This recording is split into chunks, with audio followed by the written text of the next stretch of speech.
In 2011, alternative Australian singer-songwriter Gotye released a song entitled Somebody That I Used to Know, which went on to become one of the biggest hits of the entire 2010s decade, right around the world. But as soon as he burst onto the music scene, he disappeared again just as quickly. So who exactly was Gotye, and where did he seemingly vanish to?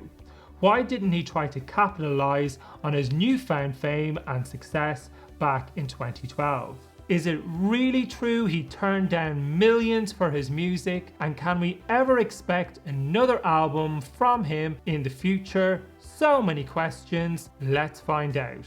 Wally de Backer, real name Wouter de Backer, was born in Belgium, but moved at a young age to Australia with his family, settling in Melbourne. His musical talent was evident early on, with the young Wally playing in bands throughout his youth. His birth name Wouter translates into Gotye in French, which the musician adopted as his stage name for his solo projects. And he gave it his own unique spelling, which I imagine was to put his own stamp on it.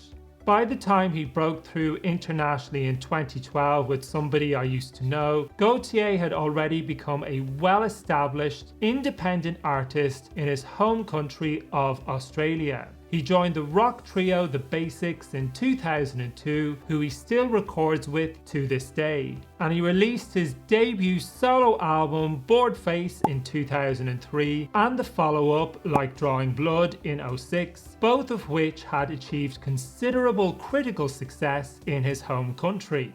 Making Mirrors, his third album, and the one which would provide him with an international breakthrough, was recorded in a barn at his parents' house. And for the aforementioned Somebody That I Used to Know, the songwriter started writing it with a sample of Louis Bonfa's Seville, a track from 1967. The production also includes a xylophone which plays the song's melody and seems to bear an uncanny resemblance to some nursery rhyme or other. Clearly a perfectionist with a really strong artistic vision, Wally knew that he wanted the song to be a duet, and he spent almost 6 months searching for a female vocalist who could deliver just the right performance.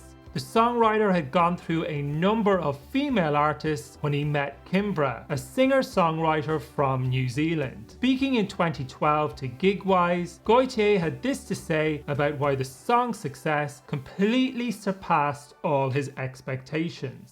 No, I've never really written a song and thought that's going to be massive. In fact, it was always the basics that we thought would go on to more commercial things. Goyte was always a sideline thing for me. Somebody That I Used to Know was released in Australia in July 2011, and by August it had hit the top spot in the country. And its meteoric rise in other parts of the world was helped by Ashton Kutcher and Lily Allen, who tweeted about the video and helped it go viral. The song reached #1 in 23 countries, including the US, where it was certified a whopping 8 times platinum. It finished the year as the biggest song of 2012 in both America and the UK, and has since achieved billions of plays on streaming platforms. It also won 2 Grammys at the 2013 ceremony, including Record of the Year and Best Performance by a Duo or a Group. Goyte also picked up the Grammy for Alternative Album of the Year for Making Mirrors. Needless to say, the song became a certified mega smash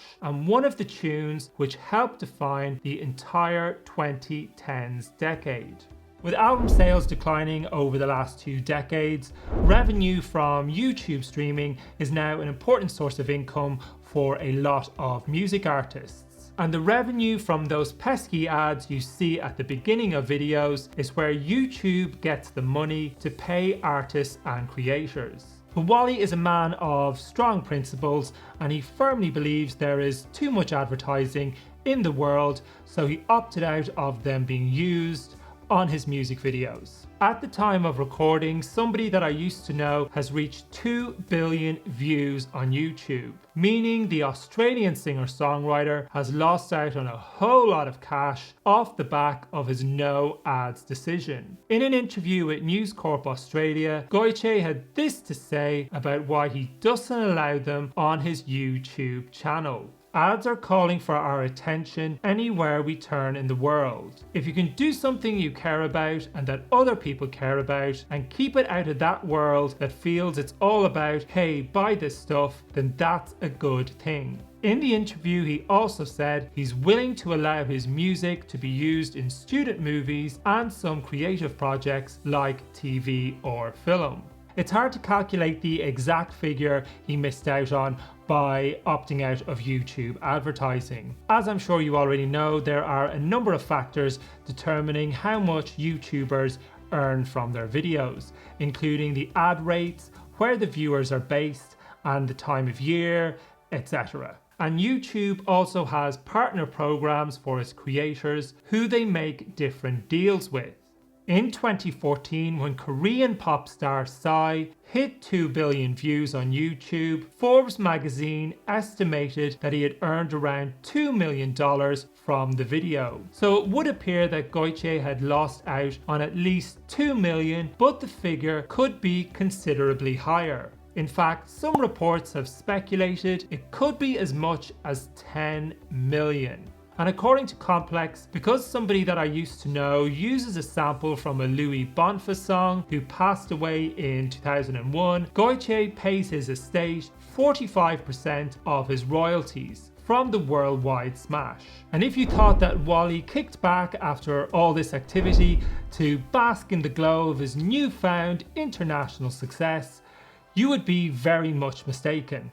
After spending 18 months touring Making Mirrors, Somebody That I Used to Know's parent album, he went right back to his rock band The Basics, for whom he sings and plays the drums. They released a new album in 2015 called The Age of Entitlement, and their fifth studio album, BASIC, in 2019. And in 21, the band retired from performing but continued to record together. And in the years since his worldwide breakthrough, he also developed an obsession with an obscure electronic instrument called the ondeline, which was invented in France in the 1940s. In the 50s, a French medical student by the name of Jean-Jacques Perret discovered the instrument and became its most famous proponent. Goyte himself first came across the obscure synth in the mid-2000s when he was recording his second album, and has since become a collector of the rare instrument. Wally even did a tour of Australia in 2018, paying tribute to it.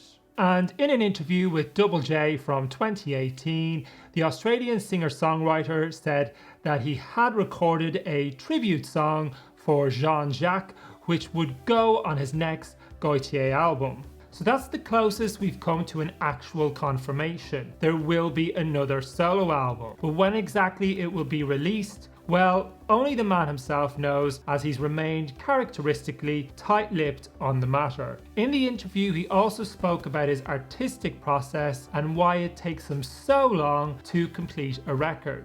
I'm kinda just trying to do a whole bunch of stuff that's more ambitious and certainly more voluminous than anything I've ever done before. I think it is more important, within reason, to try and get to the heart of why you're doing something. If you're inspired by something, to see it through to its logical conclusion. Hopefully it will have its own integrity. Maybe the timing will be right in terms of how it resonates with other people, maybe it won't. But hopefully you'll have explored it the way it needs to be explored.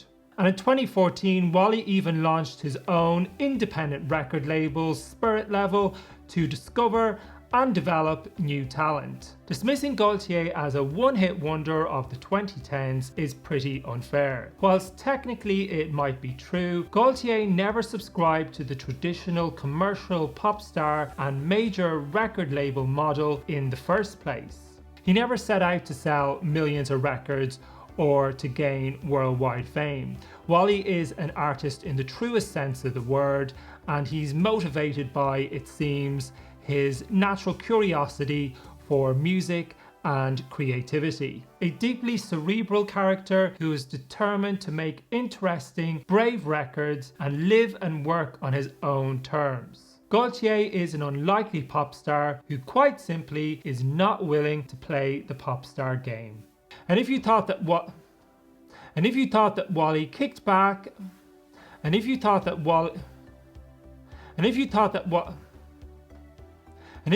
Wally kicked back after all this activity to bask in the glow of his newfound international success, you would be very much mistaken.